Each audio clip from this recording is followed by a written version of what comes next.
नहीं बच्चे, पहला था फोटोलाइसिस जिसकी सारी इक्वेशन थी। अगला प्रोसेस है बेटा फोटो फॉस्फोराइलेशन। बोलो दोबारा, फोटो फॉस्फोराइलेशन, फोटो फॉस्फोराइलेशन। ठीक है, क्लियर है बच्चे? कोई दिक्कत कोई परेशानी इसमें? नाम ही है, अभी तो आगे करना है ना। ओके, ध्यान से सुनना, क्या क्या मिला है पहले प्रोसेस में अपने को? H पॉजिटिव, ऑक्सीजन, इलेक्ट्रॉन्स और वाटर। ठीक है बच्चे, तो जो आप प्लांट होता है उसके अंदर एनर्जी यूज किस फॉर्म में होती है? ATP। और जब वो यूज नहीं हो रही तो किस फॉर्म में चेंज हो जाती है? ADP, adenosine diphosphate. समझ आ गई बच्चे? मान लो मैंने पैसे खर्च नहीं करने हैं, तो मैं अपने पैसों को बैंक में डाल दूंगा, अपने पैसों की एक FD करा के वो FD का एक कागज अपने पास रखूंगा, या मेरे जो भी पैसे बैंक में पड़े उनका चेक काट के अपने पास रखूंगा। ठीक है, अगर मैं शॉप वाले को जाके चेक दूंगा, ठीक है, तो वो एक बार आना कहानी करेगा ना कि नहीं सर मुझे तो आप पैसे ही दे दो, यही कहेगा ना। अगर मैं अपनी FD का जो पेपर है वो उठा के शॉपकीपर को दे दूं तो क्या वो मुझे सामान दे देगा? उससे नहीं देगा बच्चे। मुझे क्या करना पड़ेगा? उसको किसमें चेंज करना पड़ेगा? कैश में। किसमें? किसमें? कैश में। तो ADP यूजेबल नहीं होती। ADP एक फॉस्फेट यूज करके, इसको बोलते हैं इनऑर्गेनिक फॉस्फेट, प्लस क्या यूज करता है? इलेक्ट्रॉन, और किसमें चेंज हो जाता है? ATP। हाँ, ये ATP अब क्या है? यूजेबल फॉर्म हो गई। हमने किया था ना फोटोसिंथेसिस के लिए भी क्या चाहिए अपने को? एनर्जी चाहिए। रेस्पिरेशन में एनर्जी बनती है, इसको एनर्जी चाहिए। Photophosphorylation, photo means in the presence of बच्चे, in the presence of sunlight. तो क्वेश्चन आ जाए व्हाट इज फोटोफॉस्फोराइलेशन, तो क्या बोलोगे? The process of conversion of ADP to ATP using electron and sunlight and inorganic phosphate. Inorganic is called photophosphorylation. Is called photophosphorylation. DAP सुना है कभी? DAP है ना? कनक की बिजाई आने दो, बहुत सुनोगे तुम लोग, नहीं मिलती ना इजीली। पिछली बार मैंने भी रिक्वेस्ट की थी ना तुमसे, दी तुम लोगों ने, है ना? कितने बेकार लोग तुम लोग, है ना? नहीं दी। अब DAP का फुल फॉर्म क्या है? Di ammonium phosphate. पौधे को क्यों चाहिए फॉस्फेट? क्योंकि उसे कौन सा प्रोसेस करना है? फोटोफॉस्फोराइलेशन। ठीक है। पोटेशियम क्यों चाहिए था? गार्ड सेल्स को क्या करना है? ओपन और क्लोज। फॉस्फेट क्यों चाहिए? ATP बनाने के लिए। क्या बनाने के लिए? ATP बनाने के लिए। समझ आ गया बच्चे? क्लियर है? ओके। एक और, hydrogen. Hydrogen is just like Gurman. Gurman की शादी की उम्र हो गई, इसको जब भी लड़की दिखाने लेके जाती है लड़की से शर्मा के भाग जाता। ठीक है, लड़की वाले बैठे होते, गुरमन ऐसे मुंह पे हाथ रख के और अंदर भाग जाता। ठीक है, तो एक दिन ये मिला गुरमन को। ठीक है, एक इंसान मिला गुरमन को, इसका नाम था बच्चे निकोटीनामाइड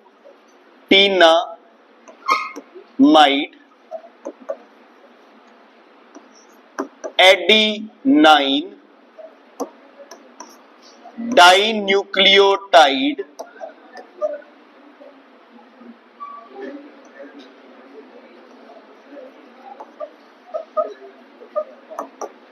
फॉस्फेट। ये रिश्ते कराता है। ठीक है, कौन है ये? रिश्ते कराता है, मैरिज ब्यूरो वाला है ये। ठीक है, NADP का फुल फॉर्म बताओ? Nicotinamide adenine dinucleotide phosphate. ठीक है बच्चे, ये एक सिंपल कंपाउंड है। क्या है? ये एक कंपाउंड होता है। ठीक है, H पॉजिटिव था ना अपने पास? H पॉजिटिव बना था क्या पहले प्रोसेस में? यस और नो? गूंगा है बच्चे, बोल सकता है ना? बोल, H पॉजिटिव बना था? क्या बना था H पॉजिटिव? यस। ओके, क्या इलेक्ट्रॉन्स बने थे? कितने इलेक्ट्रॉन्स बने थे? 4। ठीक है, कुछ हम यहां यूज कर लेंगे, कुछ हम यहां यूज करेंगे। और ये जो मैरिज ब्यूरो वाला है, ये कहता है गुरमन को, छोड़ यार, तेरे को आपा कभी लड़की दिखाएंगे ही नहीं, तेरी शादी नहीं करेंगे, तू टेंशन ना ले। ठीक है, तो गुरमन इसके साथ बढ़िया दोस्ती डाल लेता है। NADP और H मिलके क्या बना लेते हैं? NADPH। क्या बना लेते हैं? NADPH। ठीक है, समझ आ गया? तो क्या क्या हुआ लाइट फेस में? पहले कौन टूटा? वाटर। किसमें चेंज हुआ? H positive OH। OH मिलके क्या बन गया? H2O and oxygen. क्या बन गया बच्चे? H2O and oxygen. क्या बन गया? H2O and oxygen. क्या रिलीज किया साथ में? इलेक्ट्रॉन। ADP प्लस इलेक्ट्रॉन और फास्फोरस क्या बन गया? ATP। NADP प्लस H क्या बन गया? NADPH। इसका कोई वैसे अलग से नाम नहीं है, बस वो nicotinamide adenine dinucleotide phosphate has combined with what? H। इसकी फुल फॉर्म पूछ लेते हैं पेपर में। यहां पे अपना लाइट फेस क्या हो गया? कंप्लीट हो गया। लाइट फेस क्या हो गया? कंप्लीट हो गया। मतलब दोबारा चलते हैं, हमने यूज कर ली सनलाइट, हमने यूज कर लिया क्लोरोफिल, हमने यूज कर लिया वाटर, ये चीजें यूज कर ली ना अपन ने? यस और नो? और एक्स्ट्रा प्लांट से क्या चीजें यूज हो गई बेटा, बोलो? एक तो यूज हो गई क्या? ADP। दूसरा क्या यूज हो गया? NADP। क्या क्या बना है अपने पास? चेक करो, क्या क्या बन गया? सबसे पहले अपने पास क्या बना? ऑक्सीजन। और क्या बना अपने पास? वाटर। और क्या बना अपने पास? ATP। और क्या बना अपने पास? NADPH। हरप्रीत और दीप्ताक्ष, लास्ट वार्निंग है, ध्यान से सुन लो और साथ में बोल लो। बोलना है, बोलना नहीं, बोलना है, बाकी सब बोल रहे हैं। हाँ जी बच्चे, ये चीजें थी और इनसे ये अपने को मिल गई, किसकी प्रेजेंस में? सनलाइट की प्रेजेंस में। चैप्टर ही खत्म हो जाएगा फोटोसिंथेसिस की फेजेस के बाद। 100% क्वेश्चन बोर्ड्स में इस पे आना ही आना है तुम्हारे। ठीक है, आगे बढ़े, आगे बढ़े। अब अपने पास क्या है? ये सारी चीजें हैं। ये कहां चली जाएगी? बाहर एटमॉस्फेयर में। ये भी कहां चला जाएगा? बाहर एटमॉस्फेयर में। ये दोनों चीजें अपन ने अगले प्रोसेस में क्या करनी है? यूज। क्या करनी है? ठीक है बच्चे, चलो अब लिखते हैं हम अगला फेज। कौन सा फेज है बच्चे? Dark phase. दूसरा नाम इसका लाइट इंडिपेंडेंट फेज। तीसरा नाम इसका बायोसिंथेटिक फेज।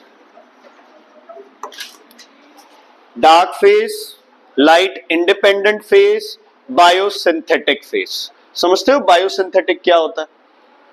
बायोसिंथेटिक समझ रहे हो क्या होता है? बायोसिंथेटिक क्या होता है? बायोसिंथेटिक बायोलॉजिकली जो बने, वो था फोटो सिंथेटिक, लाइट की वजह से जो बने।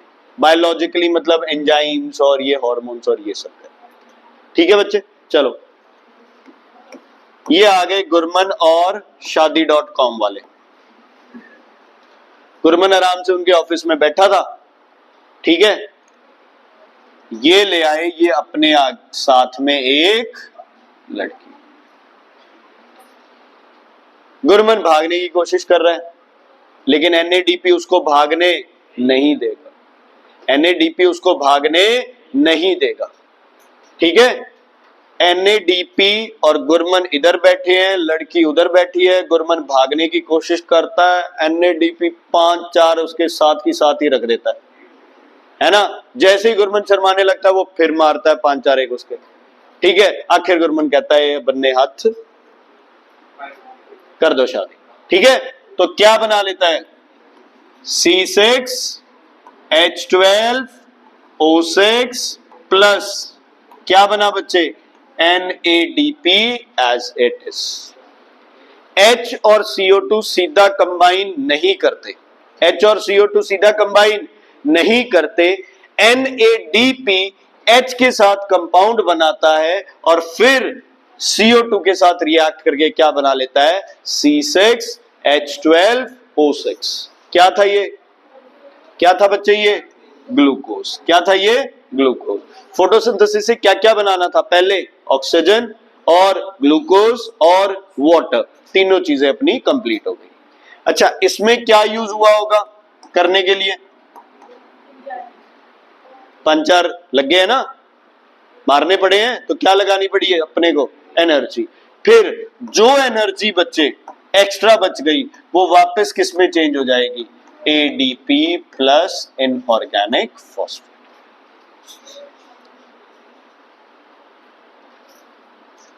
ठीक है बच्चे, समझ आ गया।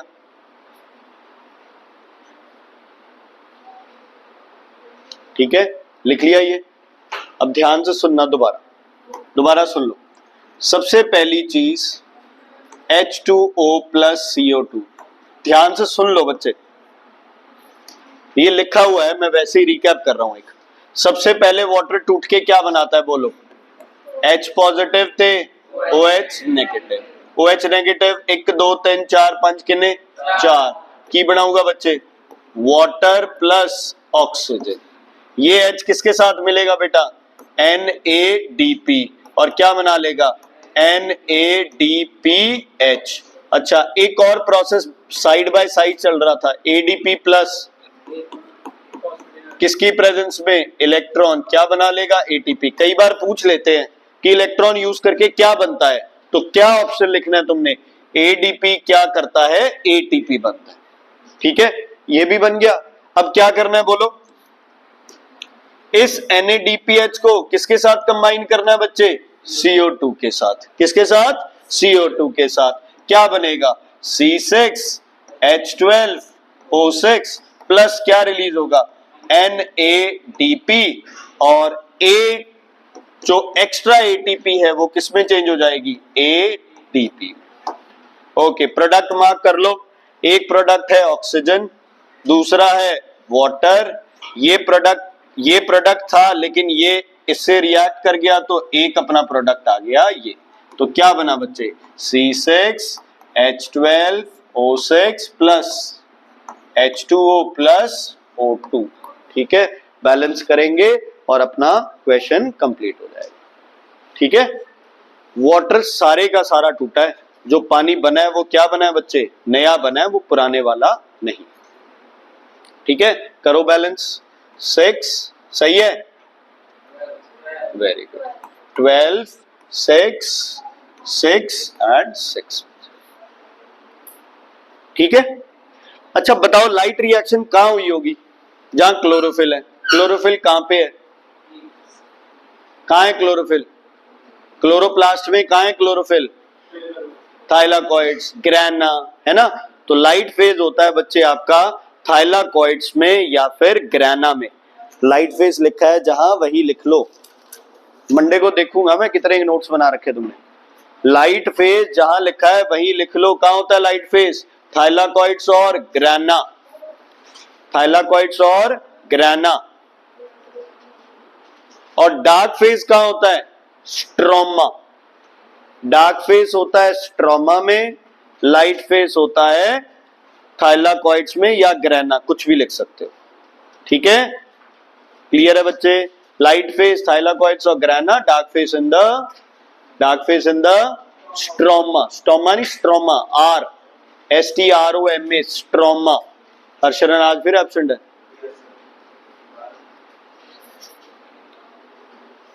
ठीक है बच्चे, क्लियर है, कोई दिक्कत कोई परेशानी है तो बताइए। तो दोनों फेजेस कंप्लीट हो गए अपने फोटोसिंथेसिस के, कर दो, इसे हटा दो। अब इस पे है ना कुछ क्वेश्चंस आते हैं बेटा। डार्क फेज स्ट्रोमा, STROMA, कुछ क्वेश्चंस आते हैं। इस इक्वेशन में कौन रिड्यूस हुआ है, केमिस्ट्री वाली रिडक्शन, रिड्यूस कौन हुआ है, पंखे धीरे करना यार। रिडक्शन समझते हो, reduction is addition of hydrogen, removal of oxygen. अच्छा पहले तो ये बताओ, कौन रिड्यूस हुआ है, जब मैं ये पूछ रहा हूं तो आप रिएक्टेंट साइड देखोगे, प्रोडक्ट साइड देखोगे या दोनों साइड देखोगे? सिर्फ आपको कहां देखना है बच्चे, कहां देखना है? सिर्फ आपको रिएक्टेंट साइड, प्रोडक्ट तरफ तो देखो ही मत। दोनों में से तुम्हारे हिसाब से कौन रिड्यूस हुआ होगा? वाटर रिड्यूस हुआ है या CO2? कैसे पता चला? याद है NADPH ने किसके साथ कंबाइन किया था? CO2, और क्या बनाया था? C6H12O6। तो कौन रिड्यूस हुआ बच्चे, बोलो? CO2, बिकॉज उसने हाइड्रोजन क्या कर ली? गेन कर ली। क्या कर ली? हाइड्रोजन गेन कर ली। वाटर टूट के क्या बना? ऑक्सीजन, मतलब वाटर ने हाइड्रोजन क्या कर दी? लूज कर दी। तो लिखो, in photosynthesis water is oxidized to form oxygen. In photosynthesis water is oxidized। तो रेडी स्टडी गो बोलूं, फिर करेगा स्टार्ट लिखना, लिख लेना जल्दी। In photosynthesis water is oxidized to form oxygen and carbon dioxide is reduced to form glucose। Carbon dioxide is reduced to form glucose। बच्चे वो बुक है बायो बुक है किसी के पास? या तो दे, है तो मेरे पास है। अच्छा ठीक है, मैंने पूछा नहीं ना। क्लोरोप्लास्ट हो गया, क्लोरोफिल हो गया, अपना स्टोमेटा बंद क्लोज हो गया, फेजेस हो गए, ओके, मेन इवेंट्स हो गए, फेट ऑफ एंड प्रोडक्ट्स। ठीक है बच्चे, अब लिखो fate of end products. Fate of end products, fate अच्छा, फेट पीएच होता है, कमाल होगी यार, 10th स्टैंडर्ड में हो तुम लोग। फेट समझते हो? फेट क्या होता है? अब तेरा क्या होगा? कालिया वाला सीन है फेट। तुम्हारा क्या होगा? तुम्हारा फेट क्या होगा? तुम्हारा फ्यूचर क्या होगा? ठीक है, सुनो, तेरा तो है बच्चे, बाकी तो सही है। सुनो, ग्लूकोज बनी, क्या होगा उसका? ग्लूकोज का किस में स्टोर हो जाएगी? स्टार्च की फॉर्म में। अगर ट्रांसपोर्ट करनी है तो किस फॉर्म में होगी? सुक्रोज। तो लिख लो, glucose converts into starch, glucose converts into starch, glucose converts into starch. ठीक है, अच्छा दूसरा और क्या बना था? Oxygen. Oxygen used by plant for respiration and rest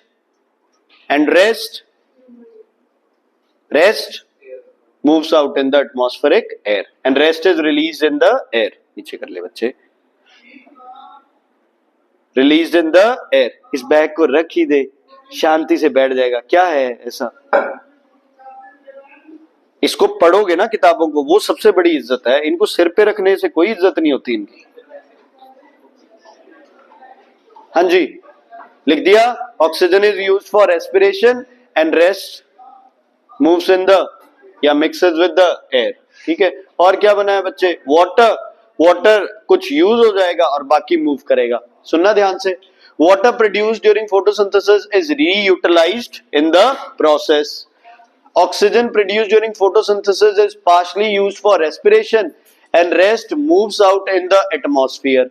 Respiration and photosynthesis are antagonistic, एक दूसरे के क्या है? ऑपोजिट। लेकिन रेस्पिरेशन के बिना फोटोसिंथेसिस नहीं हो सकता और फोटोसिंथेसिस के बिना रेस्पिरेशन नहीं हो सकता। तो दोनों एक दूसरे को क्या करते हैं? कॉम्प्लीमेंट करते हैं। क्या करते हैं? क्या करते हैं? कॉम्प्लीमेंट। कि फोटोसिंथेसिस में जो ऑक्सीजन बनेगी वो रेस्पिरेशन में यूज होगी, रेस्पिरेशन में जो बनेगा उसे फोटोसिंथेसिस यूज करेगा। ठीक है, पेड़ों को बचाना चाहिए, हमारे लिए पेड़ बहुत ज्यादा इंपॉर्टेंट है, सब कुछ है बच्चे, लेकिन पेड़ भी हमारी तरह सेल्फिश है। हम नहीं होंगे तो पेड़ भी नहीं होंगे, है ना? ये है कि हम ज्यादा बढ़ रहे हैं, पेड़ कम हो रहे हैं, वो अलग लॉजिक हो गया। बट अगर हम नहीं होंगे तो पेड़ भी नहीं होंगे, because we release carbon dioxide and the trees they require carbon dioxide. तो रेस्पिरेशन और दोनों ऑपोजिट भी है, लेकिन एक दूसरे को क्या करते हैं बच्चे, complement. How are carbohydrates form during photosynthesis used by plant. Starch तो बन गया, उसे यूज किस फॉर्म में किया जाएगा बच्चे, मतलब ट्रांसपोर्ट, सुक्रोज की फॉर्म में। किस फॉर्म में, सुक्रोज की फॉर्म में। कुछ प्लांट स्टार्च स्टोर करते हैं, कुछ प्लांट सेलुलोज स्टोर करते हैं। स्टार्च जैसे पोटैटो वगैरह हो गए, वो क्या स्टोर करते हैं, स्टार्च। और जो भी आपके वेजिटेबल्स है, ग्रीन लीफी वेजिटेबल्स है, या सेल वॉल जो भी होगी प्लांट की, वो क्या स्टोर करेगा, सेलुलोज। क्या स्टोर करेगा, सेल। वैसे ही है थोड़ा जो 9th वाला करते हैं। तो ओके, फूड ट्रांसपोर्ट किसके थ्रू होता है, जाइलम फ्लोएम। नहीं पता तो लिख लो, food is transported through phloem. Process is called translocation. Process is called translocation, है ना। रेड पड़ने वाली है, माल उठा के कहीं और शिफ्ट कर दो, तो वही है, प्लांट में दोबारा खाना बनने वाला है, तो जो खाना बना हुआ है उसको उठा के कहीं और ले जाओ, इसको बोलते हैं ट्रांसलोकेशन। कौन करता है इसे, फ्लोएम। एनर्जी चाहिए खाना ट्रांसपोर्ट करने के लिए, यस और नो। यार कमाल होगी तुम, मतलब कोई चीज भी कॉन्फिडेंटली नहीं बोलते हो। ठीक है, चाहिए ना एनर्जी, क्योंकि इधर से उधर लेके जाना है। ओके, उसके बाद फोटोसिंथेसिस और रेस्पिरेशन का डिफरेंस है, हो जाएगा। Okay, next. बुक के अंदर डायरेक्ट लिखे हुए हैं, ठीक है। अब सिर्फ नाम लिख लेना तुम, ज्यादा इंपॉर्टेंट नहीं है। फैक्टर्स अफेक्टिंग फोटोसिंथेसिस में पहले लिखो external factors. External factors affecting photosynthesis. External factors affecting photosynthesis. बोलो बच्चे, बाहर ऐसी कौन सी चीज है जो फोटोसिंथेसिस को अफेक्ट करती है, ठीक है। अच्छा, मैंने तुम्हें बताया था अभी सन के सिवाय दूसरी भी, तो एक्चुअल में यहाँ पर क्या लिख सकते हैं इसको, लाइट। ठीक है, चलो सुनो, लाइट बढ़ेगी फोटोसिंथेसिस, लाइट और बढ़ेगी फोटोसिंथेसिस, लाइट और बढ़ेगी फोटोसिंथेसिस, ऐसे बढ़ता ही जाएगा।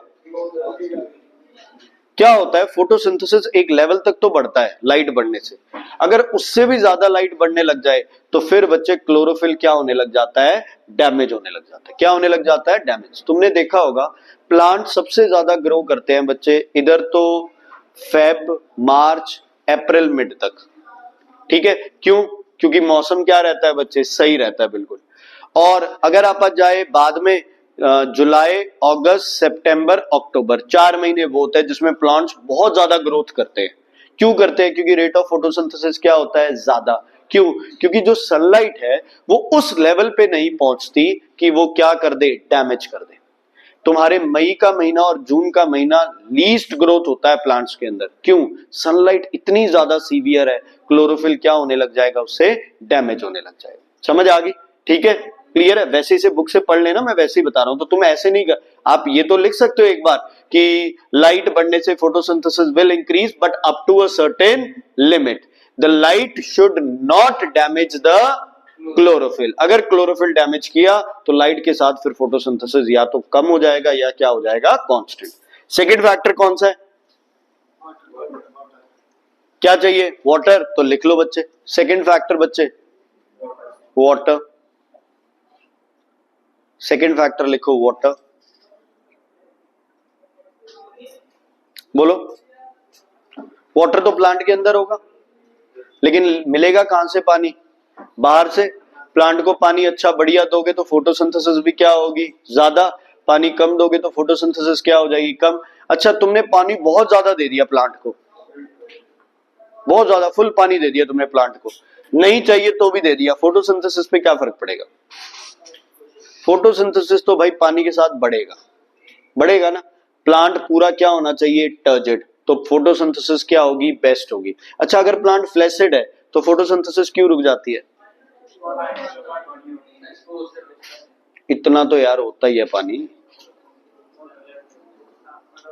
प्लांट में पानी कम हो गया, प्लांट फ्लैसिड हो गया, तो फोटोसिंथेसिस क्यों रुक जाएगी, स्टोमेटा क्या हो जाएंगे, बंद। स्टोमेटा बंद होगी तो क्या नहीं मिलेगा, CO2, तो पानी लेके बैठा रह जाए प्लांट।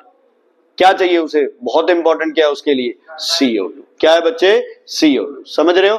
तो वाटर स्कार्सिटी, वाटर लेस, है ना, will lead to decreased photosynthesis. ठीक है बच्चे।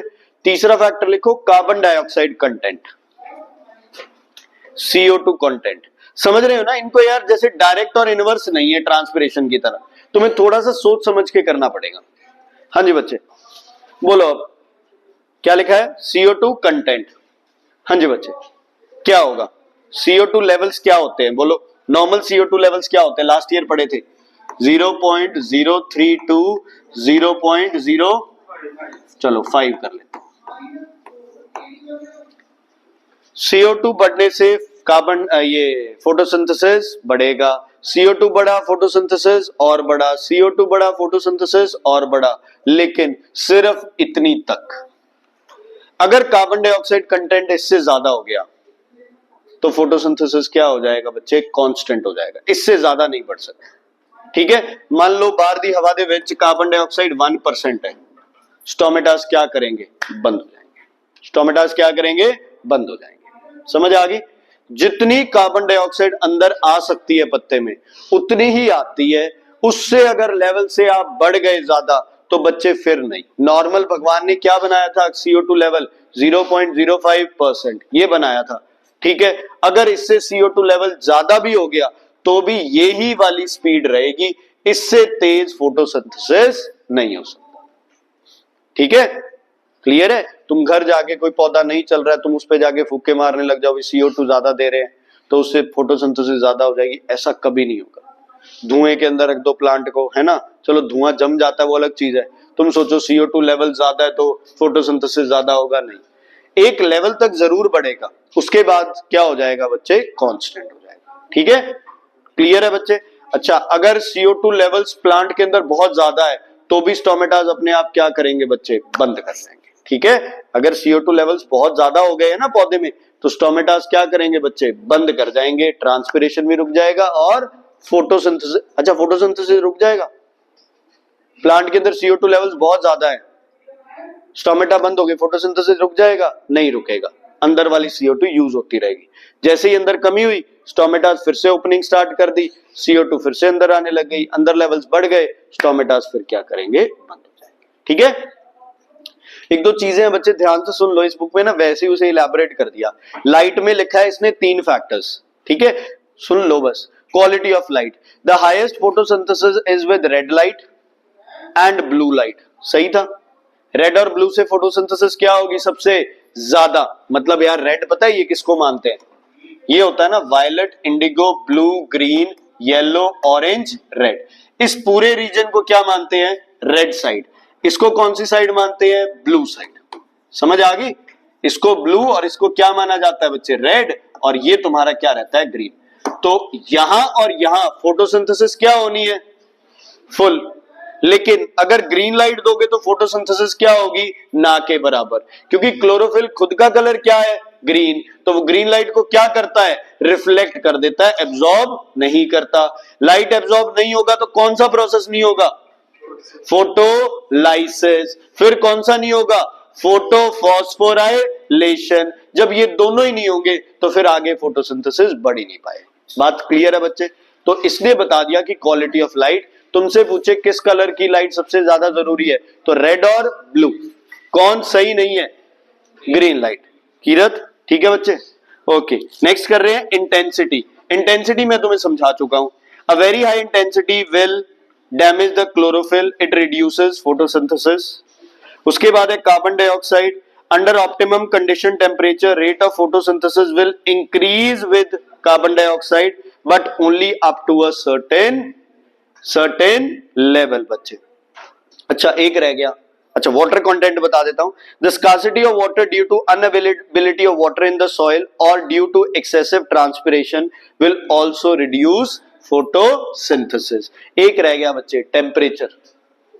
टेम्परेचर बोलो भाई, बेस्ट टेम्परेचर कौन सा है पौधे के लिए, 25 to 35। क्यों क्यों क्यों, एंजाइम एक्टिविटी क्या होती है इस टेम्परेचर पे, मैक्सिमम। इससे कम जाओगे तो एंजाइम एक्टिविटी क्या हो जाती है? स्लो। 35 से 40 तक एंजाइम एक्टिविटी क्या हो जाती है? बहुत स्लो। 40 के बाद एंजाइम्स क्या करने लग जाते हैं? मरने लग जाते हैं। क्या करने लग जाते हैं? मरने लग जाते हैं। ठीक है, इसलिए कहा जाता है पौधा कब लगाना है? या तो स्प्रिंग सीजन में या मॉनसून में, है ना? क्यों? क्योंकि तब आपका टेम्परेचर 25 से किसके बीच में होता है? 35 डिग्री के बीच में। ठीक है, क्लियर है बेटा? कोई दिक्कत, कोई प्रॉब्लम है तो बताइए। ठीक है, इवन बच्चे देखो, तुम लोग कहते हो कि जैसे समर में, समर की कोई क्रॉप बताओ जो एक्सट्रीम गर्मी में उगती है। चावल होते हैं ना, है ना? अब देखो चावल की जो आप दाने डालोगे सीड के लिए, मुझे क्या पता यार, मैं तो बड़ा मास्टर आदमी, मेरे को क्या पता कैसे चावल लगते हैं तुम्हारे। तो जैसे वो बीज डालते हो आप, कितनी गर्मी होती है, होती है ना? तो तुम्हें ये बोला जाता है कि साथ के साथ या तो क्या करो, उस पे पानी डाल दो, या उस पे पानी छिड़क दो, या उस पे छाया कर दो, तभी वो जर्मिनेट करेंगे ना। क्यों? क्योंकि ऑप्टिमम टेम्परेचर उसको कितना देना होता है आपको? 25 से 35 डिग्री सेल्सियस। 25 से कितना डिग्री? 35 degree Celsius. तो चाहे तो गर्मी में कोई चीज लगा रहे हो तो या तो उसके ऊपर थोड़ी छाया रखो जब तक वो थोड़ी ग्रो ना कर जाए, या फिर क्या करो, उसे पानी दो, या फिर आप कुछ ऐसा सीन हो कि ऑप्टिमम टेम्परेचर क्या रहे? कम रहे। जिस जगह चावल की पनीरी लगाई जाती है उसके अराउंड जितना भी एरिया होता है उसमें पानी छोड़ देते हैं वैसे ही, ताकि ऑप्टिमम टेम्परेचर कितना बना रहे बच्चे? 25 टू 35 डिग्री सेल्सियस। ठीक है, उसके बाद हो गए इंटरनल फैक्टर्स। प्लांट के अंदर क्या चीजें हैं? सबसे पहला है बच्चे क्लोरोफिल। क्लोरोफिल कंटेंट, ये तो मानते हो जितना क्लोरोफिल ज्यादा उतनी फोटोसिंथेसिस ज्यादा, है ना? जितना क्लोरोफिल ज्यादा उतनी फोटोसिंथेसिस ज्यादा। ठीक है, जितना क्लोरोफिल ज्यादा उतनी फोटोसिंथेसिस ज्यादा। ठीक है बच्चे, क्लियर है? चलो दूसरा फैक्टर, पत्ता बड़ा होना चाहिए, पतला, छोटा, मतलब ब्रॉड और थिन।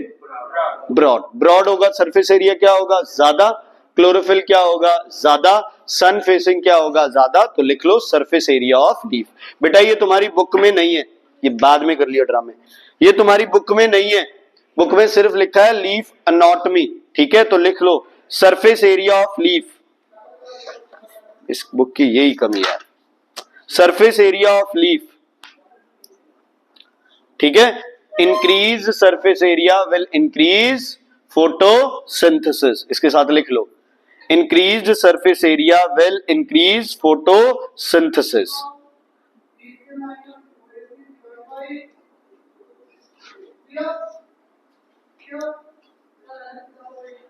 ठीक है बच्चे, ओके। नंबर 3 अगला लिखो इसमें,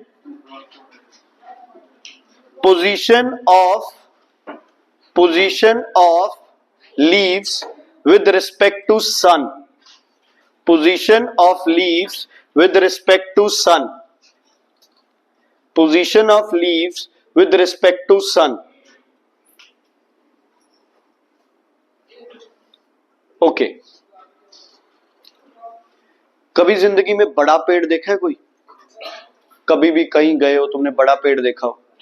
बड़े पेड़ को बाहर से देखते हो तो इतने सारे पत्ते दिखाई देते हैं। कभी बड़े पेड़ को अंदर बिल्कुल उसके मेन तने के पास खड़े होकर देखना, अंदर से वो बिल्कुल क्या होता है बच्चे? खाली होता है ना खाली? यस और नो? घर जाके अगर तुम्हारे घर के अराउंड कोई भी बड़ा पेड़ है,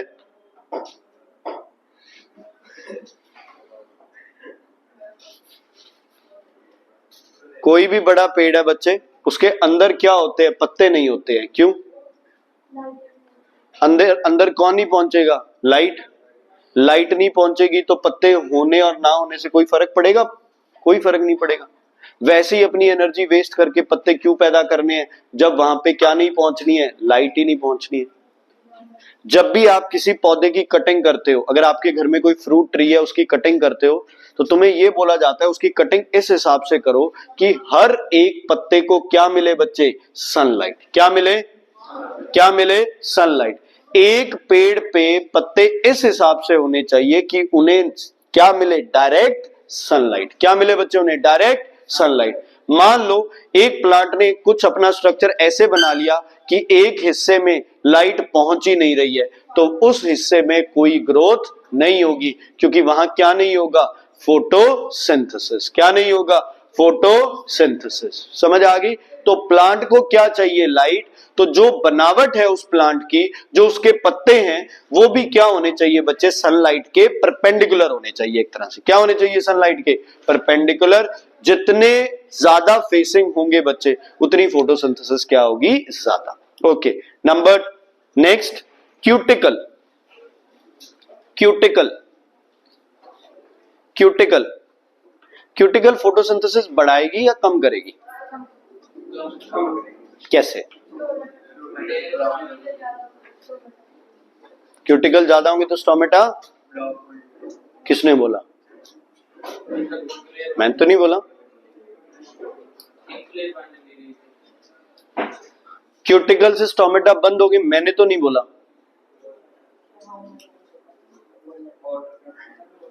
तेरे से बात कर रहा हूं मैं, इससे बात कर रहा हूं। ज्यादा है ना, समझदार मत बना कर बेवजह। हाँ जी बच्चे बोलो,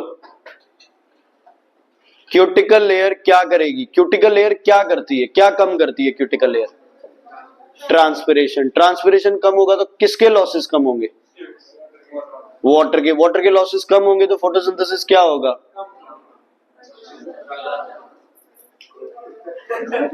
प्लांट में पानी क्या चाहिए, कम या ज्यादा, ज्यादा। तो हर वो चीज जो ट्रांसपिरेशन कम करेगी, वो फोटोसिंथेसिस क्या करेगी, इंक्रीज। समझ आ गई। पत्ता चौड़ा था बच्चे, है ना, तो नीचे स्टोमेटा ज्यादा थे, स्टोमेटा ज्यादा थे तो चलो रिलीज ज्यादा हो गया। लेकिन ब्रॉड लीफ का अपने को क्या फायदा हुआ कि सनलाइट भी क्या करेगा, वो एब्जॉर्ब ज्यादा करेगा। लेकिन क्यूटिकल क्या कर रहा था, ट्रांसपिरेशन को रोक रहा था। अगर ट्रांसपिरेशन रुकेगी तो हमारे लिए फायदा है या नुकसान है बच्चे, फायदा है। प्लांट में क्या रहेगा बच्चे, पानी की क्वांटिटी ज्यादा रहेगी। पानी की क्वांटिटी ज्यादा रहेगा तो क्या होगा, क्या होगा, फोटोसिंथेसिस ज्यादा होगा। फोटोसिंथेसिस, CO2 का बच्चे देखो, क्यूटिकल ज्यादातर आपकी अपर लेयर पे रहती है, स्टोमेटा आपके ज्यादा लोअर लेवल पे रहते हैं। तो स्टोमेटा और क्यूटिकल का डायरेक्ट कोई इतना ज्यादा कोई रिलेशन नहीं बनता है कि क्यूटिकल हो गए तो स्टोमेटा बंद हो जाएंगे, ऐसा कोई रिलेशन नहीं बनेगा। ठीक है, क्लियर है बेटा, कोई दिक्कत कोई परेशानी इसमें है तो बताइए। समझ आ गई। तो ये सारे फैक्टर्स है जो कि किसको रूल करते हैं, तुम्हारे फोटोसिंथेसिस को। तुम्हें दिया जाएगा एक नैरो लीव्स, एक तरफ ब्रॉड लीव्स। तुम्हें पूछा जाएगा फोटोसिंथेसिस किसमें ज्यादा है, ब्रॉड लीव्स में। एक में पत्ते नीचे की तरफ होंगे, एक में पत्ता बिल्कुल सनलाइट की तरफ होगा, किसमें ज्यादा है, जिसमें सनलाइट ज्यादा है।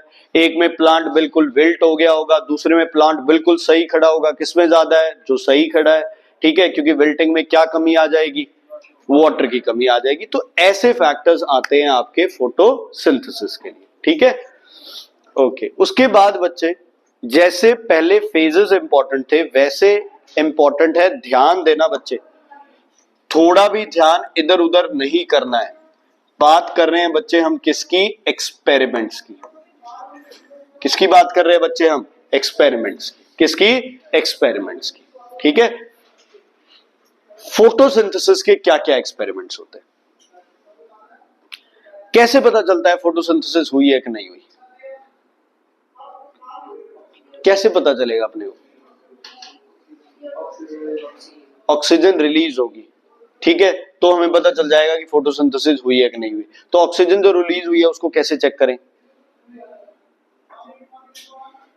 क्या खा रहा है, टॉफी खा रहा है, तो अभी तो डाला है बच्चे मुंह के अंदर कुछ। बोलो प्रांशु, आप बताओ कैसे, क्या टेस्ट होगा, ऑक्सीजन का क्या टेस्ट होता है, ऑक्सीजन का क्या टेस्ट होता है,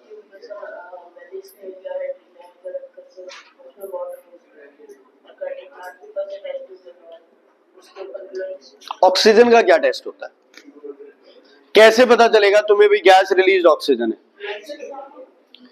मतलब प्लांट के पास आप जलता हुआ स्प्लिंटर लेके आएंगे, इतनी ऑक्सीजन रिलीज करता है प्लांट,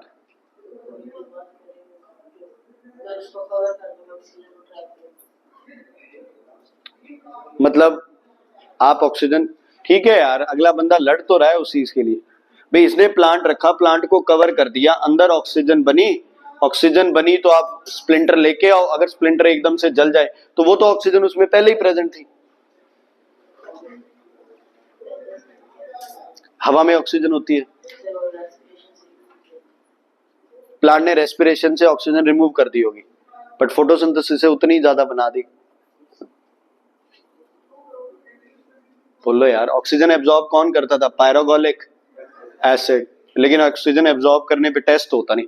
अच्छा, रेस्पिरेशन का टेस्ट किससे करते थे? CO2 से।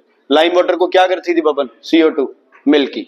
लाइम वाटर मिल्की हो गया तो पक्का प्रूव हो गया कि रेस्पिरेशन हो रही है। अगर लाइम वाटर मिल्की ना हुआ तो प्रूव हो गया रेस्पिरेशन नहीं हो रही है। अब ऑक्सीजन के लिए कौन सा वाटर लेके आए लाला जी?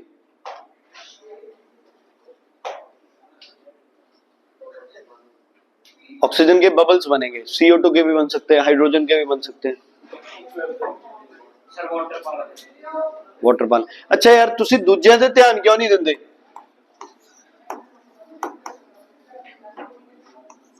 तू ਜਿਹੜੀ हरकत ਕੀਤੀ ਸੀ ਉਹ ਵੀ ਤਾਂ ਹੈ ਨਾਲ।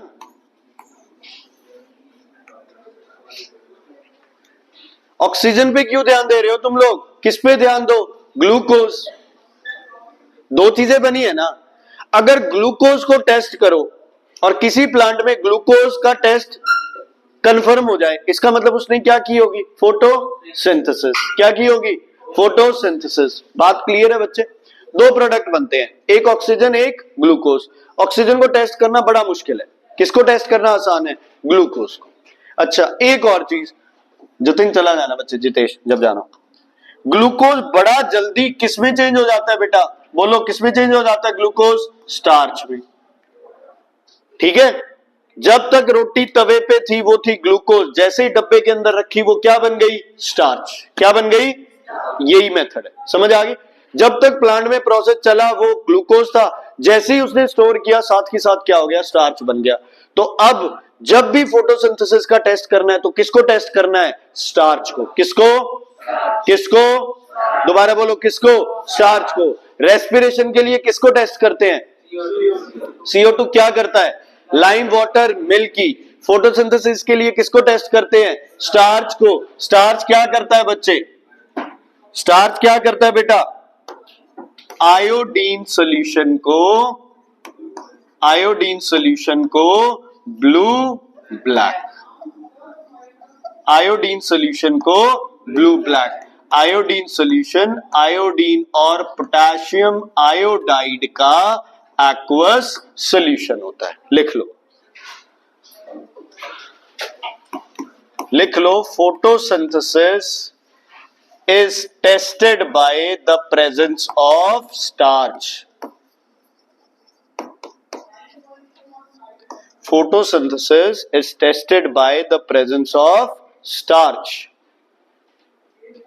Photosynthesis is tested by the presence of starch. Starch क्या करता है बच्चे? आयोडीन सॉल्यूशन को ब्लू ब्लैक।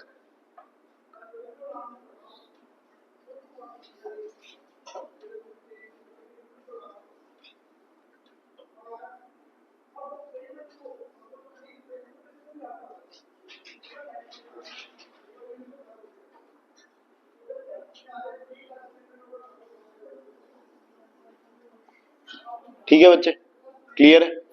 समझ आ गई? लिख लिया बेटा? ये आप किसी भी चीज को टेस्ट करते हैं तो पहले हम उसे क्या करते हैं? रीसेट। क्या करते हैं बच्चे? रीसेट ही करते हैं। गाड़ी की माइलेज चेक करनी है तो या तो टैंक को जमा खाली कर दो या टैंक को पूरा भर लो। ऐसे नहीं है अभी जितना तुम्हारे पास डीजल है तुम उसके हिसाब से माइलेज चेक कर लोगे, नहीं। या तो टैंक खाली करो, फिर उसमें दोबारा डीजल भरो, चेक करो कितना डीजल डाला, कितने किलोमीटर चली, या फिर क्या करो, टैंक को भर लो, जितना डीजल दोबारा डालोगे उसमें तो उतना। कोई भी चीज टेस्ट करनी है तो उसको सबसे पहले क्या करना है? रीसेट। क्या करना है? तो जो पौधा है उसको रीसेट करने का मतलब है उसका जितना स्टार्च है उसको खत्म कर दिया जाए। कैसे खत्म करेंगे उसको? कोई तरीका है स्टार्च को खत्म करने का?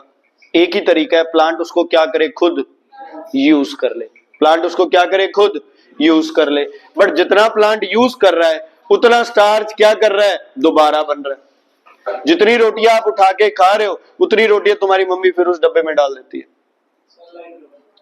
इसका मतलब सबसे पहला स्टेप है, क्या कर रहा है बच्चे, डी स्टार्च। किसको बच्चे, किसको डी स्टार्च कर रहे हैं, आपको सिर्फ लीव्स को, है ना। तो डी स्टार्चिंग में क्या करना है, 24 से 48 आवर्स तक प्लांट को किसमें रखना है बच्चे, हाँ जी, plant should be kept in dark. पूरा प्लांट डिस्चार्ज नहीं होता, खत्म हो जाएगा प्लांट, मर जाएगा प्लांट। सिर्फ कौन डिस्चार्ज होंगे, पत्ते। मतलब फोटोसिंथेसिस क्या हो गई, जीरो। क्यों जीरो हुई अनंत, डार्क में है। किसमें है, डार्क में है। तो जितना स्टार्च पत्तों के पास था वो सारा कहां चला जाएगा, स्टेम में, रूट्स में, जिनको भी चाहिए। पत्तों में स्टार्च क्या हो गया, खाली हो गया ना, खाली। तो हमने पत्ते क्या कर दिए बच्चे, रीसेट कर दिए। क्या कर दिए पत्ते, रीसेट। अब अगर कोई भी एक्सपेरिमेंट आप करो और उसमें अगर स्टार्च बन जाए तो प्रूव हो जाएगा कि फोटोसिंथेसिस हुआ है। और अगर जो भी तुम कर रहे हो उसमें स्टार्च नहीं बना तो प्रूव हो जाएगा फोटोसिंथेसिस नहीं हुआ। बात समझ आ गई बच्चे, इज इट क्लियर। मैंने एक पौधे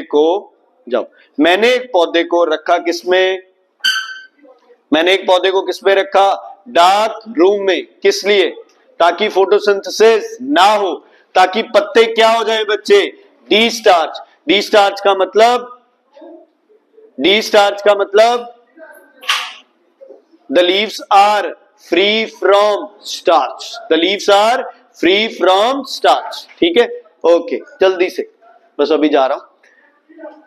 प्लांट को कहां रखा, डार्क में रखा। फिर प्लांट को मैं दोबारा रख दिया मैंने सनलाइट में। क्या रख दिया दोबारा, सनलाइट में।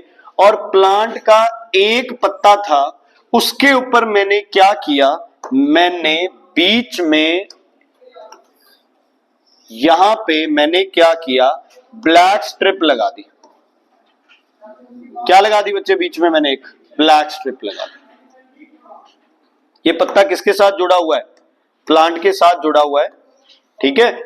और यहां लगा दी मैंने क्या बच्चे, ब्लैक स्ट्रिप लगा दी। इसको 5 घंटे, 6 घंटे, 10 घंटे किस में रख दिया मैंने, धूप में रख दिया, रखा। अच्छा, अब मुझे बताओ ए, बी और सी, क्या ए में स्टार्च बनेगा, क्योंकि फोटोसिंथेसिस होगी, सारे फैक्टर ये। क्या सी में स्टार्च बनेगा, क्यों। क्या बी में स्टार्च बनेगा, क्यों नहीं बनेगा, क्योंकि क्या नहीं मिली इसको, क्या नहीं मिली इसको।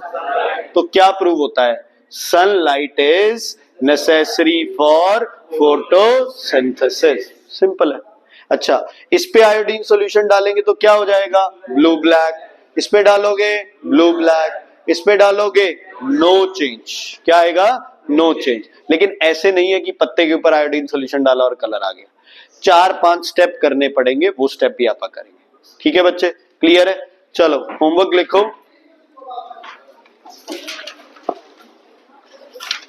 कल तो पर संडे है, टेस्ट किसका रखें, टेस्ट है ही नहीं ना।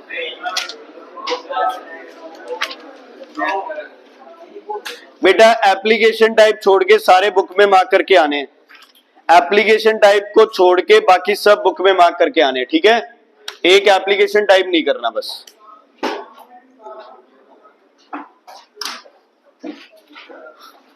नंबर तुम्हें शाम को मिल जाए।